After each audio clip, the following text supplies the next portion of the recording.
توی پسرو وینو دا د شهیدانو کور دا د باتورانو کور دا د باتورانو کور دا د باتورانو کور دا د باتورانو کور ساتوی پسرو وینو دا د شهیدانو کور دا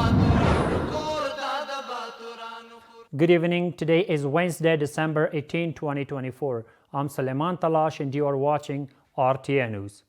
The bill approved by the Russian parliament to remove the Islamic Emirate from the list of banned groups will be submitted to Russian president for ratification after the Senate vote on Friday. Analysts say that this step by Russia opens the way for other countries to interact with the Islamic Emirate in addition to mutual benefits. Let's see more in this report. The Russian parliament last week approved the bill to remove the Islamic Emirate from Moscow's list of banned groups in the first step of the voting process. It completed 2 more rounds of voting yesterday and will be submitted to Vladimir Putin, the Russian president, for ratification after the Senate vote next Friday. The first consequence is that the political pressure exerted on Afghanistan by the international community and international actors can be reduced. The second consequence is that it can provide international assistance for the reconstruction of Afghanistan, for the growth of Afghanistan, for the growth and economic development of Afghanistan.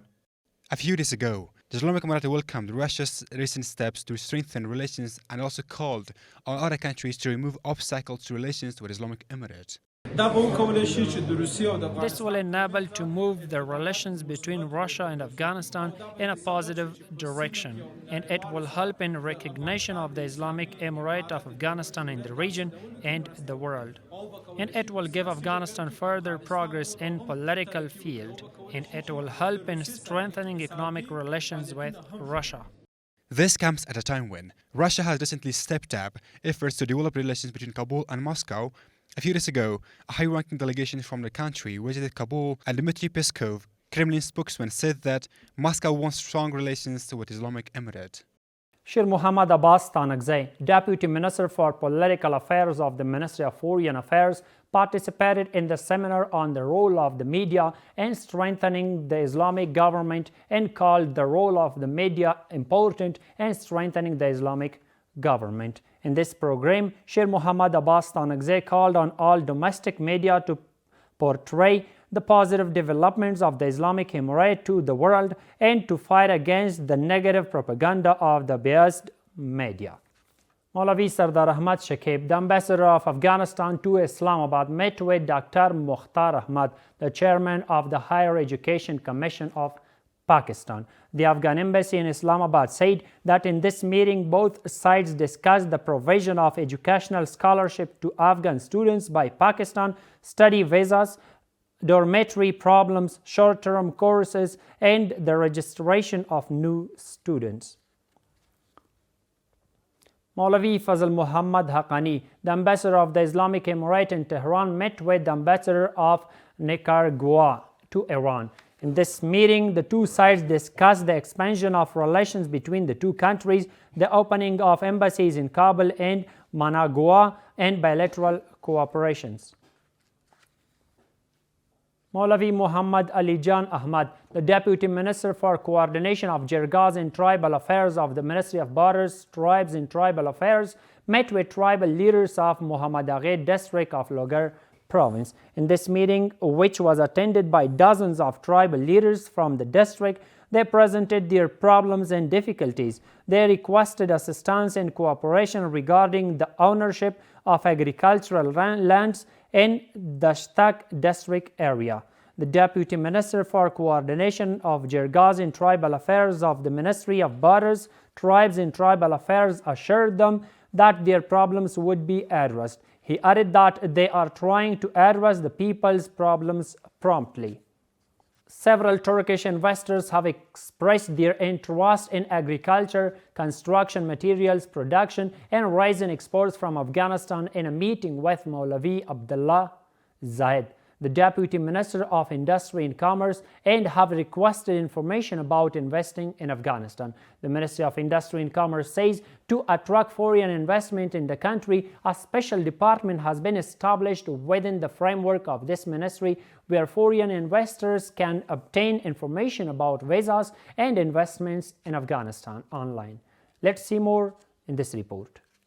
The Deputy Minister of Industry and Commerce met with Turkish investors on December 17. During this meeting, Turkish investors expressed their interest in investing in Afghanistan's agriculture and special construction materials production, as well as discussing a rise in exports from Afghanistan. During the meeting, Turkish investors expressed their interest in investing in agricultural sector, exporting Afghan raisins to Turkey, and requested information about Afghanistan's investment needs. At the same time, the Turkish investors have also requested information about investing in Afghanistan during this meeting. The Ministry of Industry and Commerce says that it has established a special department to attract foreign investment, where foreign investors can obtain information about investing in Afghanistan online. The Ministry of Industry and Commerce has established an independent department to provide the necessary facilities to investors and attract more investment, and investors can receive visas and information online.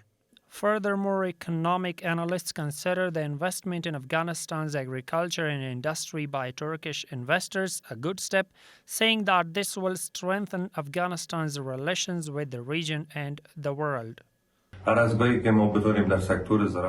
Whenever we can attract investments in the agriculture sector, it can undoubtedly bring out an agricultural revolution, because by transferring technology and equipment, seeds, and creating new technology, it can create widespread changes in the agricultural sector. Foreign investors, especially Turkish investors, know that they are effective in promoting economic growth and developing regional relations in Afghanistan. On the other hand, there is a need to ensure investment security in Afghanistan so that it can attract more foreign investment into Afghanistan. Meanwhile, the Ministry of Industry and Commerce has also expressed the readiness of the ministry to distribute land to investors under the law on industrial zones of the Islamic Emirate. The Ministry of Justice says that the Commission for the Prevention of Grab Lands has recovered 20,376 acres of Emirate land from usurpation in Kandahar, Kunduz, Jawzjan, Ghor, Khost, and Panjshir provinces in the past month. According to the ministry, in addition, during this period, 316,813 acres of Emirate land have been confirmed in 25 provinces, and 375,742 acres of land have been reviewed in 31 provinces. The Ministry of Higher Education says that 5 development projects worth 47 million Afghans have been commissioned at the Orazgan Institute of Higher Education. According to the ministry, these projects include the construction of a general assembly hall, a solar power system, a water supply network, a computer lab, and a parking lot. The delegation to Uzbekistan, led by Dr. Abdulbari Omar, the General Executive Director of the Afghanistan Electricity Company, and including representatives of the Ministries of Foreign Affairs and Finance, also held joint meetings with the Minister of Energy of Uzbekistan, the heads of the National Energy Administration of Uzbekistan, and the Electricity Sales and Purchase Agency. During these meetings, comprehensive discussions were held on the 500 kilowatt power transmission line from Uzbekistan to Afghanistan. It has been decided that after a thorough technical discussion, the work on the 500 kilowatt power transmission line from Uzbekistan will also begin. Dr. Abdulbari Omar, the General Executive Director of the Afghanistan Electricity Company, signed a power purchase agreement for 2025 with the leadership of the Uzbekistan National Electricity Company. It's worth mentioning that power purchase agreements have also been renewed with Turkmenistan and Tajikistan for 2025. The High Commission for Refugees says that more than 100 refugees have returned to the country from Pakistan. According to Kandahar Information and Culture Department, The refugees returned to the country yesterday via the province's Spin Boldak port. And the final one is that the Deputy Minister for Counter-Narcotics of the Ministry of Interior Affairs announced the arrest of 8 suspects in connection with the sale, use and transportation of drugs from 3 provinces of the country. According to the Deputy Minister, the suspects were arrested by the anti-narcotics police from Kapisa, Balkh and Nimroz provinces. The deputy added that some drugs such as hashish, drug tablets and other types of drugs were also recovered from the detainees. And that's all for tonight. Thank you so much for watching. Have a good night. ساتوی پسرو وینو دا د شهیدانو کور دا د باتورانو کور دا د باتورانو کور دا د باتورانو کور دا د باتورانو کور ساتوی پسرو وینو دا د شهیدانو کور دا